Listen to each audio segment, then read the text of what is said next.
I felt sad, you know.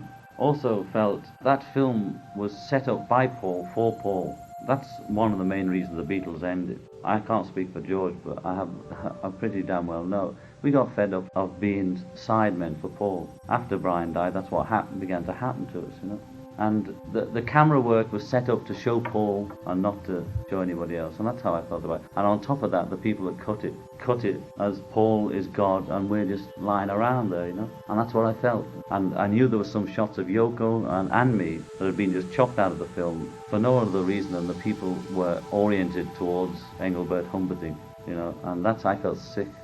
After Brian died, we collapsed. Paul took over and supposedly led us, you know. But what is leading us when we went round in circles?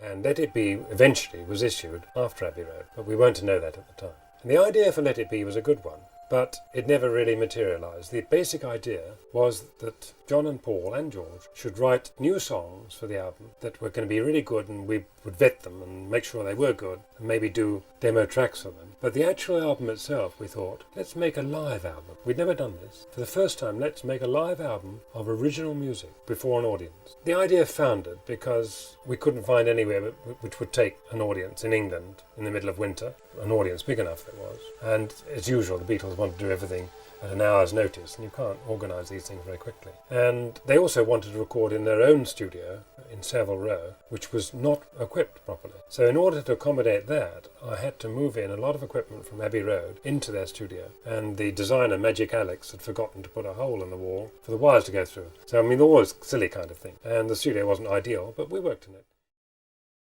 We had the further irritation of being followed by a camera wherever we went, so that during all the recordings there were handheld cameras being over my shoulder, being shot and so on. Every word was recorded forever, and the feeling between the boys wasn't good. There were fights, there were rows, Yoko was always there. It was an unhappy record. I was losing control, my voice wasn't heard, and I got very dispirited indeed. John's demands that we should make this an honest album. None of your production rubbish, he would say. I don't want any editing. I want everything to be live. All we do is record it, and you tell me when it's right. And it got very tedious because it wasn't right. And I would say, that was 19, John. There was a bit of a fluff on the bass guitar. Easy to edit. No, we're not doing any editing. Okay, we'll do another take. 20. Okay, 21, 22, 23. Never right. Vocals not so good on that one. Okay. 53, it got really tedious. And the album, in the end, because of this stricture, was not a perfect album. So the only way I could think of making something out of it was to make it like a documentary.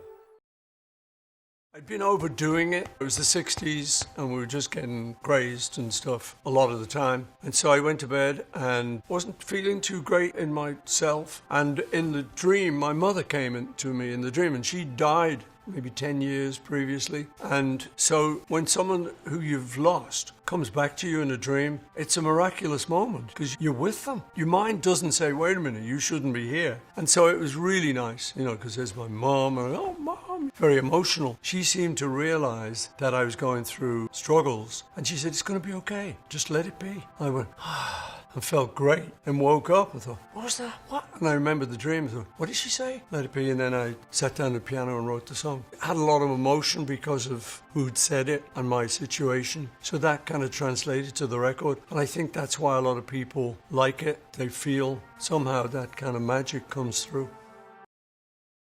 Well, it was kind of magical for me because that period had, in my memory, had always been a little bit dark, because it was to do with the Beatles breaking up. So the first Let It Be film was cut a little bit with that in mind. So I found it a bit depressing, and I never wanted to watch the first Let It Be film. And so when Peter Jackson was slated to do this version, I said to him, Peter, I'm not sure I'm going to like this. I got blamed for breaking up the Beatles, and in actual fact, it wasn't me. I've been trying to explain that to people for years and years. But then after a couple of months he'd been working on it, he got in touch with me. He said, it's not like that at all. He said, it's amazing. He said, it's just these four guys in a room, and you're having fun, and you're working together. So he sent me a little clip, which really saved my life. Well, I think Peter Jackson has done an incredible job, and which he took the one that's coming out as the original, which was, for me, not a lot of joy in it. It was a point of view the director had, and that was up to him. And we found 56 hours of unused tape. And we found it, and Peter Jackson put his heart and soul into it, and it works really well.